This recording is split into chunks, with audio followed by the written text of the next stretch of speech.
İrana qarşı geniş miqyaslı hücum tezliyi ilə başlayacaq. Bu, 2-ci Dünya müharibəsindən bəri misli görünməmiş bir hücum olacaq. Bu barədə İsrail mediası yazır. İran və ABŞ-İsrail arasında müharibə. İndi hər kəs İranın Amerika Birləşmiş Ştatları qarşısında nə qədər dayana biləcəyindən danışır. Amerika Birleşik Devletleri'nin nükleer uyarısı geldi. Иран окончательно вышел из ядерной сделки. Iran's supreme leader, the Ayatollah Khamenei, US strikes on Yemeni. Doğrudan bu müharibə olacaq və o dərəcədə olacaq ki, artıq qaçqın seli axacaqdır.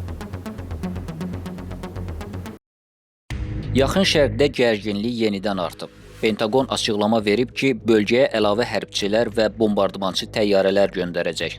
Birləşmiş Ştatların Müdafiə naziri Pete Hegseth Harry S. Truman atom aviadaşıyıcısının Yaxın Şərqdəki mövcudluğunun vaxtını uzadıb. Amerika Hind okeanındakı Diego Garcia adasındakı hərbi bazasına 6 ədəd B-2 bombardımançı təyyarəsi göndərib. Bu baza Birləşmiş Ştatların Yaxın Şərq və Cənubi Asiya bölgələrindəki hərbi əməliyyatlarında strateji rol oynayır. B-2 təyyarələri İranın nüvə obyektlərini məhv etməyə qadir olan CBU-57 super bombalarını daşıya bilən yeganə strateji bombardımançılardır. Bundan əlavə Hind okeanına 8 ədəd B-52 strateji bombardımançı təyyarələri də yerləşdirilib. İranla aparılan danışıqlarda irəliləyiş əldə olunmaması fonunda Birləşmiş Ştatların bu cür hərbi addımlar atması bölgədə gərginliyi artırır. Ekspertlər bildirir ki, B-2-lərin bu şəkildə yerləşdirilməsi yalnız psixoloji təzyiq məqsədi daşımır, eyni zamanda hərbi eskalasiyanın reallığını da göstərir. Birləşmiş Ştatlar niyə İrana qarşı sərt tədbirlər görmək niyyətindədir? Çünki İran Amerika prezidenti Donald Trump'ın təhdid dolu məktubuna müsbət cavab verməyib. Nəticədə Vaşinqton İranın nüvə proqramı obyektlərinə zərbələr endirə biləcəyini bəyan edib. Trump İranın ali dini lideri Əli Xameneiyə göndərdiyi məktubda nüvə ilə bağlı danışıqlar aparmağa dəvət etmişdi, amma onun bu dəvətində təhdid var idi. Əgər İran müzakirələrə gəlməzsə, bu onlar üçün çox pis olacaq. İran nüvə silahlarına sahib ola bilməz. Başqa variantlar da var. Donald Trump İranın nüvə proqramı ilə bağlı razılığa gəlmədiyi təqdirdə bombalanacağı barədə xəbərdarlıq edib. Trump'ın Yaxın Şərq üzrə xüsusi elçisi Steve Witkoff isə Tehrana səfər etməyi və ya İran rəsmiləri ilə neytral ölkədə görüşməyi təklif edib. İran da bu təklifi rədd edərək Witkoffun əhəmiyyətsiz şəxs olduğunu bildirib və Amerikalılarla birbaşa görüşməkdə maraqlı olmadıqlarını vurğulayıb. İran Trump'a cavab məktubunda Birləşmiş Ştatlarla birbaşa danışıqlardan imtina edib. Tehran Amerika ilə yalnız dolayı danışıqlara açıq olduğunu bildirib.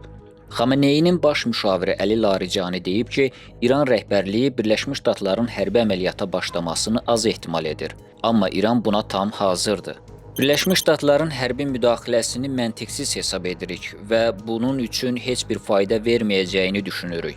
Trump yalnız ordusunu riskə atmağa hazırdırsa, İrana qarşı hərbi əməliyyat həyata keçirə bilər.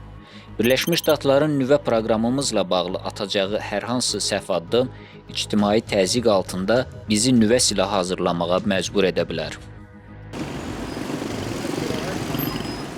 İranın Birləşmiş Ştatların hərbi hazırlığına qarşı bütün raketləri buraxılış qurğularına yerləşdirilib və Birləşmiş Ştatlar tərəfindən eskalasiya olacağı təqdirdə atəş açmağa hazırdır. Bu barədə İranın Tehran Times qəzeti yazıb. Sepahın, yəni İslam İnqilabı Keşişçiləri Korpusunun aerokosmik qüvvələrinin komandanı, briqada generalı Əmir Əli Hacızadə bildirib ki, əgər Birləşmiş Ştatlar və ya İsrail İranın nüvə obyektlərinə zərbə endirsə, İran qüvvələri ballistik raketlər və pilotsuz uçuş aparatları ilə Diego Garcia adasındakı bazanı tamamilə məhv edəcək.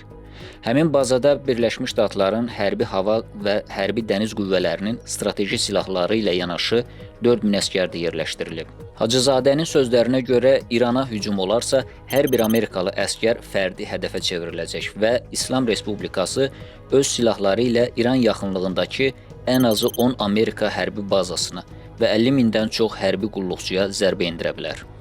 İsrail kəşfiyyatı İraqda olan İrana bağlı proksi qüvvələrinin hərbi hərəkətliliyini müşahidə edib. Amerikanın kəşfiyyat əməliyyatları Fars körfəzində İranın Buşeyr atom elektrik stansiyası yaxınlığında davam edir. Amerika-İran arasında gərginlik digər ölkələri də narahat edir. Fransa Xarici İşlər naziri Jean-Noël Barrot deyib ki, əgər İranla razılaşma əldə edilə bilməzsə, o zaman hərbi qarşıdurma demək olar ki, qaçınılmaz görünür. Ermənistan da narahatdır. İrana qarşı hərbi əməliyyatların Ermənistan üçün də təhlükələr yaradacağı ilə bağlı fikirlər səsləndirilir. Politoloq Artur Xaçikyan bildirib ki, Amerika Birləşmiş Ştatları və İran arasında müharibə olarsa, Ermənistanın rəqibləri Zəngəzur məsələsini həll etmək üçün güc tətbiq edə bilər. Daxil olan məlumatlara görə Amerika buna ciddi hazırlaşır və bölgəmizə qoşun yeridir. Amerikanın İranla müharibəsi elə vəziyyət yaradacaq ki, oponentlərimiz Zəngəzur məsələsinin güc yolu ilə həllinə çalışacaqlar. Ümumiyyətlə, İrandakı vəziyyət Ermənistan üçün də son dərəcə arzu olunmazdır. Amerikalı ekspertlərin fikrincə, Birləşmiş Ştatlar əslində İranla müharibə etmək fikrində deyil. Ehtiyatda olan polkovnik Douglas McGregor deyir ki, Trump İranı çevrələyən 50 min Amerikalı hərbçinin taleyinə görə narahatdır. Birləşmiş Ştatları İranla savaşa sürükləyən İsraildir. Daha doğrusu bu planın arxasında İsrailin baş naziri Benjamin Netanyahu dayanır. Is that true? 10 bases and 50,000 troops surrounding Iran already?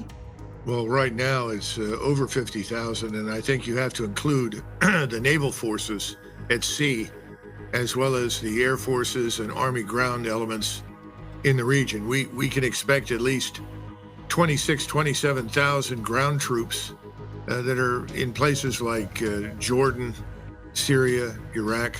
What's interesting is that the current president, was very anxious to withdraw all of our ground forces from the region out of concern that in any future war, these ground troops were indefensible.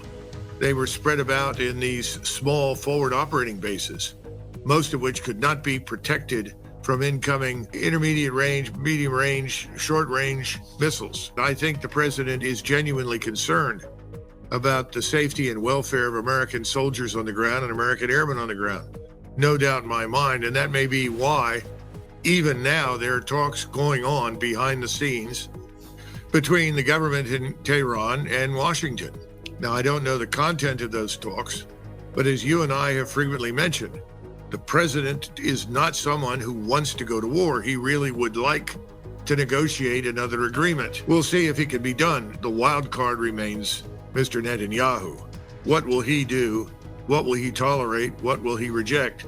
Because he's really running the show from behind the scenes. Do you expect phase 2 of the hostage deal to go forward?